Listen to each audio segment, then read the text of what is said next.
Hey folks, and welcome back to Letters for Now. This is Dan. If you haven't done so yet, I would once again remind you that I have relaunched my website, dancoyle.com. That's DANCOYLE.com. I've had that domain for about 20 years, and it's been dark the last few years, and I decided to put everything that I've ever created up there as a gift for anyone who wants it at any time for any reason. And so you'll find much more than you will here there. And you'll also find some things that I have not yet created, but I'm putting out as offers if anyone would like me to create them and gift them to them. All right, so this week I've been thinking about what it means to feel stuck. That particular kind of stuckness where everything ahead feels overwhelming, and everything behind feels too far gone to return to. Sometimes it hits me in the smallest moments, standing in front of the sink with a full day ahead and no energy to begin. Or opening my inbox and feeling like the world is just waiting for my reply. Or pausing outside a hospital room, a difficult conversation, a fork in the road, and one that I didn't ask for. There's this moment, not always dramatic, but heavy, where my hand hovers over a metaphorical door handle. I know I have to go in. I just can't. Not yet. That's the moment I want to talk about today. Because a few months ago, I came across something that, up until now, still has not left me. It's a quote, or really a series of quotes, from Alex Honnold. He's the climber who became famous for ascending El Capitan without ropes, which is wild and terrifying, and not at all something that I plan to do. But what he said, the way he talks about fear and focus and how we move through moments that could break us, it's been echoing through my days. He said, it's just like one move at a time. Be like, this move is easy. This move is easy. This move is easy. Don't think about the 150 meters below. Just that. One move at a time. I've found myself whispering that lately. Not on a cliff, but at the kitchen table, on the days when I can't see the end of the to-do list, or when I feel overwhelmed by grief or uncertainty, or just the constant tension of being a human in this era of too much. There's another quote where he says, don't think of the ground below you, or how far ahead. Just one easy move after one easy move. There's a kind of mercy in that. So, today's letter, this audio note from me to you, is a reflection on that idea, on how climbing advice might help us navigate everything from burnout to heartbreak to simply getting out of bed. Because maybe you're not scaling El Cap, but I bet there's a part of your life that feels vertical right now. So let's talk about it. There's a pressure in our culture to always be zoomed out, to have the 5-year plan, to begin with the end in mind, to look ahead and anticipate every obstacle, every twist in the road. But what if the view from up high is what's paralyzing us? What if the secret isn't looking farther out? It's coming closer in. Alex Honnold climbs without a rope. But he doesn't climb without a strategy. He memorizes thousands of micro movements, and then, when he's up there, he lets go of the full path. This move is easy, he tells himself. Not, I'll make it to the top. Not, I just need 3 more hours. Just this move right now is easy. It's a trick of focus, sure, but also a kind of emotional survival. Because even the strongest climber can't handle the full weight of the climb all at once. Neither can you.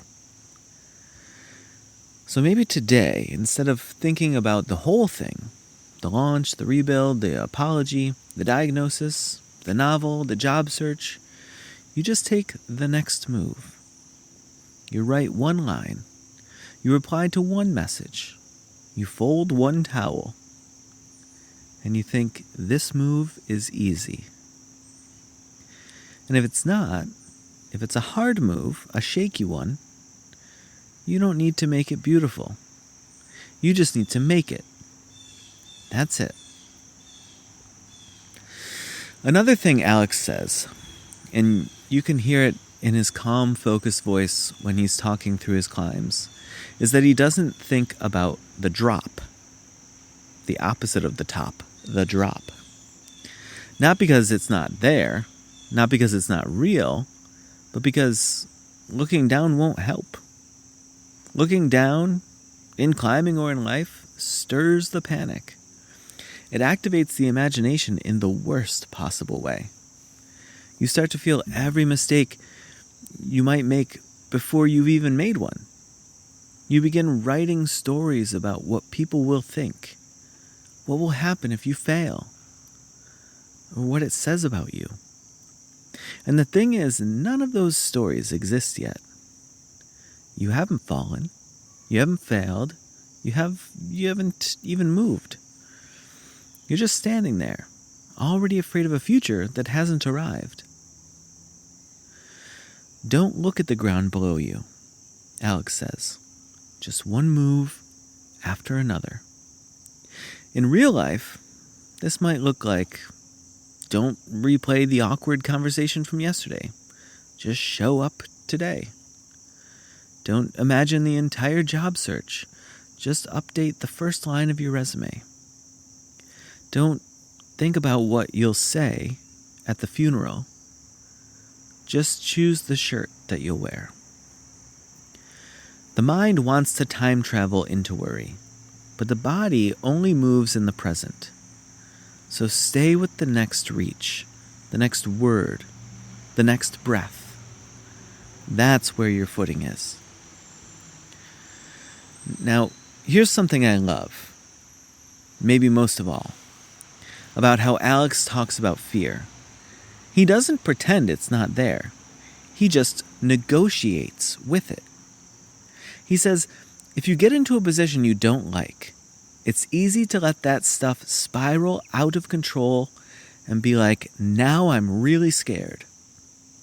Or you can be like, you know what? I'm going to move back 2 moves. I'm going to find a different position. I'm going to go a different way. Isn't that beautiful? Not push through, not double down, not shame yourself for not having it together. Just back up 2 moves. Try another way. What would happen if we gave ourselves permission to do that? To admit that we don't like where we're standing. To trace our steps just far enough to regain our breath. And to shift. No drama, no collapse, just a pivot. This isn't retreat as failure, it's retreat as skill, as strategy, a tactical reset. Maybe you're halfway through a conversation that suddenly feels charged. Maybe you're 6 months into a project that's no longer aligned. Maybe you've said yes to too much, and your body is telling you the truth. Back up 2 moves. You don't have to climb it that way. The last piece of Alex's wisdom that I want to share today, at least, might seem small, but it's really not. It's how he talks to himself. He doesn't shout, he doesn't berate, he whispers. This move is easy. over and over. And what's striking is he's not lying. He's choosing that story to tell his nervous system. Because the body listens. When you say, this is impossible, your muscles tighten. When you say, this is terrifying, your breath shortens. But when you say, this next step is okay, your body hears. We're safe enough to move. So, what do you say to yourself when you're on your own kind of cliff? When the meeting's about to start, or when the baby's finally asleep and the dishes are still waiting, or when the words aren't coming, when the diagnosis is confirmed, or when the bills pile up. What if you tried, this part is doable. This is just one moment. This move is easy. And if it isn't easy, maybe try, this move is mine. I think a lot of us are climbing things that no one can see. That is not a unique thought. And invisible mountains of responsibility, or of fear, or of exhaustion. And unlike the documentaries, there's no camera crew following us up to the ridge. So it's easy to forget that we're doing something hard. But if you're still here, still trying, still reaching, still moving, that means something. You don't need to scale the whole thing today. You don't need to be fearless. You just need to find the next hold.